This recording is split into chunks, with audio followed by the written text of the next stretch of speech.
Alice's Adventures in Wonderland by Lewis Carroll. Chapter 8. The Queen's Croquet Ground. A large rose tree stood near the entrance of the garden. The roses growing on it were white, but there were 3 gardeners at it, busily painting them red. Alice thought this a very curious thing, and she went nearer to watch them, and just as she came up to them she heard one of them say, "Look out now, 5! Don't go splashing paint over me like that." "I couldn't help it," said 5 in a sulky tone. 7 jogged my elbow. On which 7 looked up and said, "That's right, 5. Always lay the blame on others." "You'd better not talk," said 5. "I heard the Queen say only yesterday you deserved to be beheaded." "What for?" said the one who had spoken first. "That's none of your business, 2," said 7. "Yes, it is his business," said 5, "and I'll tell him. It was for bringing the cook tulip roots instead of onions." 7 flung down his brush, and had just begun, "Well, of all the unjust things," when his eye chanced to fall upon Alice, as she stood watching them, and he checked himself suddenly. The others looked round also, and all of them bowed low. "Would you tell me," said Alice, a little timidly, "why you are painting those roses?" 5 and 7 said nothing, but looked at 2. 2 began in a low voice, "Why, the fact is, you see, miss, this here ought to have been a red rose tree, and we put a white one in by mistake. And if the Queen was to find out, we should all have our heads cut off, you know.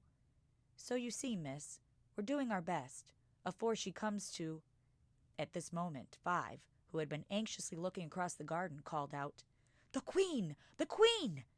And the 3 gardeners instantly threw themselves flat upon their faces. There was a sound of many footsteps, and Alice looked round, eager to see the Queen. First came 10 soldiers carrying clubs. These were all shaped like the 3 gardeners, oblong and flat, with their hands and feet at the corners. Next the 10 courtiers. These were ornamented all over with diamonds, and walked 2 and 2, as the soldiers did. After these came the royal children.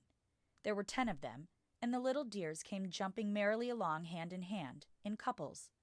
They were all ornamented with hearts. Next came the guests, mostly kings and queens, and among them Alice recognized the white rabbit. It was talking in a hurried, nervous manner, smiling at everything that was said, and went by without noticing her. Then followed the knave of hearts, carrying the king's crown on a crimson velvet cushion, and, last of all this grand procession, came the king and queen of hearts. Alice was rather doubtful whether she ought not to lie down on her face like the 3 gardeners, but she could not remember ever having heard of such a rule at processions. And besides, what would be the use of a procession, thought she, if people all had to lie down upon their faces so that they couldn't see it? So she stood still where she was and waited. When the procession came opposite to Alice, they all stopped and looked at her, and the Queen said severely, "Who is this?" She said it to the knave of hearts, who only bowed and smiled in reply. "Idiot," said the Queen, tossing her head impatiently, and turning to Alice she went on, "What's your name, child?" "My name is Alice, so please your Majesty," said Alice very politely, but she added to herself, "Why, they're only a pack of cards after all. I needn't be afraid of them." "And who are these?" said the Queen, pointing to the 3 gardeners who were lying round the rose tree, for, you see, as they were lying on their faces, and the pattern on their back was the same as the rest of the pack, she could not tell whether they were gardeners, or soldiers, or courtiers, or 3 of her own children. "How should I know?" said Alice, surprised at her own courage. "It's no business of mine." The Queen turned crimson with fury, and after glaring at her for a moment, like a wild beast, screamed, "Off with her head! Off!" "Nonsense," said Alice, very loudly and decidedly, and the Queen was silent. The King laid his hand upon her arm, and timidly said, "Consider, my dear, she is only a child." The Queen turned angrily away from him, and said to the knave, "Turn them over." The knave did so, very carefully, with 1 foot. "Get up," said the Queen in a shrill, loud voice, and the 3 gardeners instantly jumped up, and began bowing to the King, the Queen, the royal children, and everybody else. "Leave off that!" screamed the queen. "You make me giddy." And then, turning to the rose tree, she went on, "What have you been doing here?" "May it please your majesty," said Two in a very humble tone, going down on one knee as he spoke, "we were trying—" "I see," said the queen, who had meanwhile been examining the roses. "Off with their heads!" And the procession moved on, 3 of the soldiers remaining behind to execute the unfortunate gardeners, who ran to Alice for protection. "You shan't be beheaded," said Alice, and she put them into a large flower pot that stood near. The 3 soldiers wandered about for a minute or two, looking for them, and then quietly marched off after the others. "Are their heads off?" shouted the queen. "Their heads are gone, if it please your majesty," the soldiers shouted in reply. "That's right," shouted the queen. "Can you play croquet?" The soldiers were silent and looked at Alice, as the question was evidently meant for her. "Yes," shouted Alice. "Come on, then," roared the queen, and Alice joined the procession, wondering very much what would happen next. It's a very fine day," said a timid voice at her side. She was walking by the white rabbit, who was peeping anxiously into her face. "Very," said Alice. "Where's the Duchess?" "Hush, hush," said the rabbit in a low, hurried tone. He looked anxiously over his shoulder as he spoke, and then raised himself upon tiptoe, put his mouth close to her ear, and whispered, "She's under sentence of execution." "What for?" said Alice. "Did you say, 'What a pity'?" the rabbit asked. "No, I didn't," said Alice. "I don't think it's at all a pity. I said, 'What for?'" "She boxed the queen's ears," the rabbit began. Alice gave a little scream of laughter. "Oh, hush," the rabbit whispered in a frightened tone. "The queen will hear you.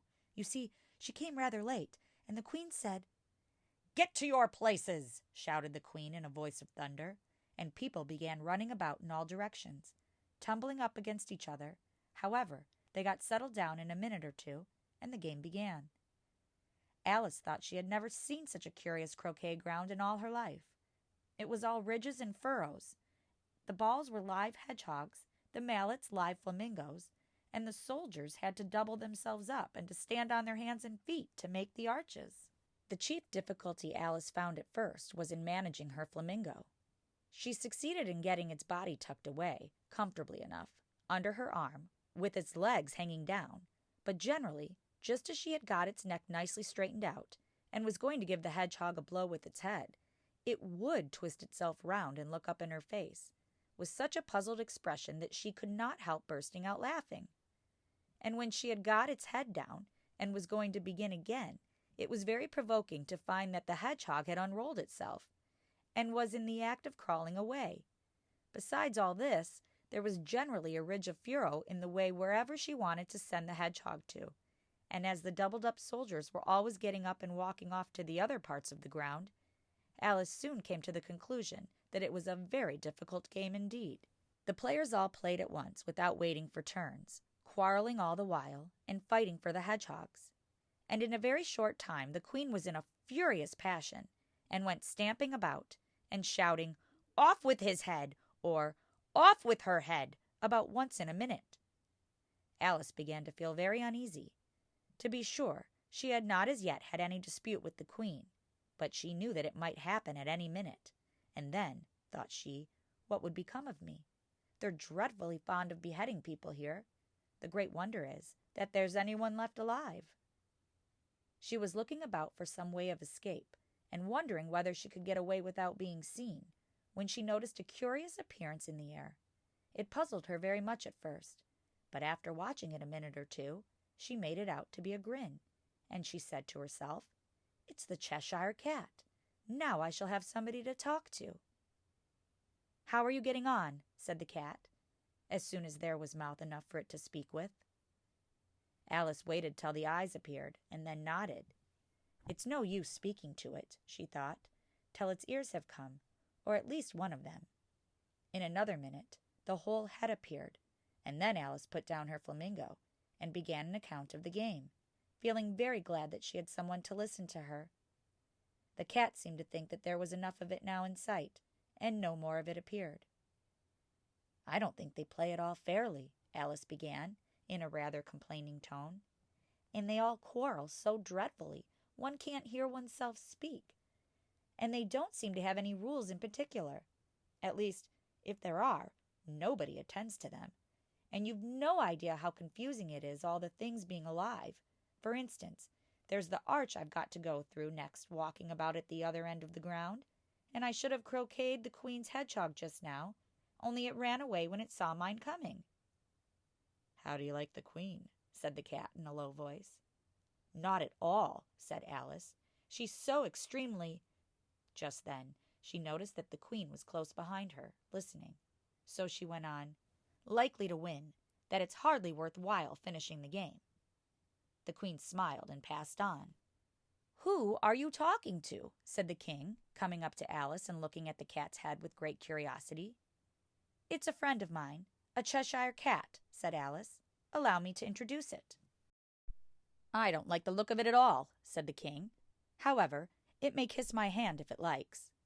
"I'd rather not," the cat remarked. "Don't be impertinent," said the King, "and don't look at me like that." He got behind Alice as he spoke. "A cat may look at a king," said Alice.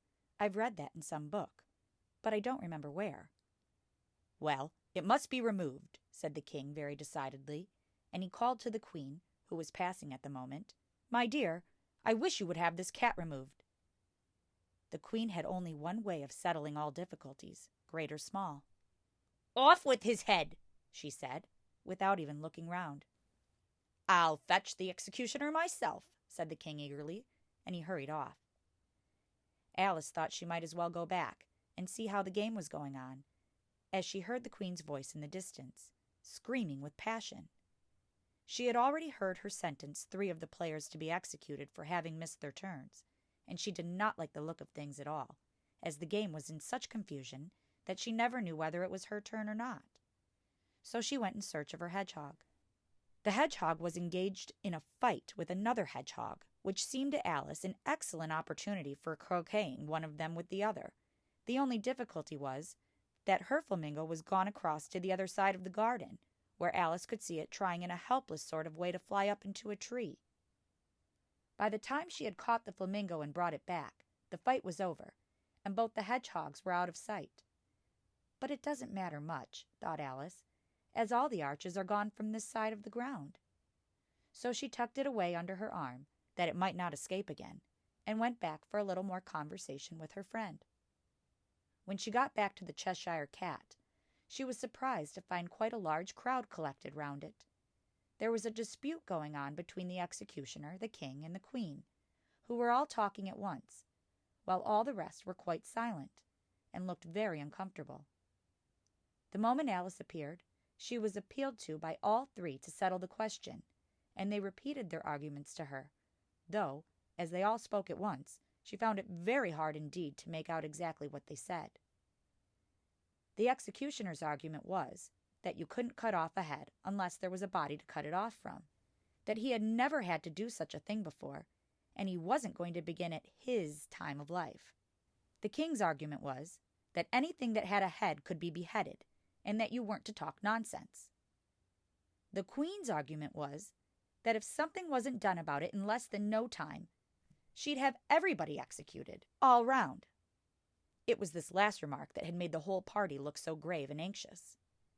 Alice could think of nothing else to say but, "It belongs to the Duchess. You'd better ask her about it."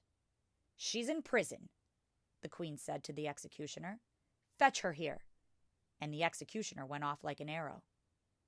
The cat's head began fading away the moment he was gone, and, by the time he had come back with the Duchess, it had entirely disappeared.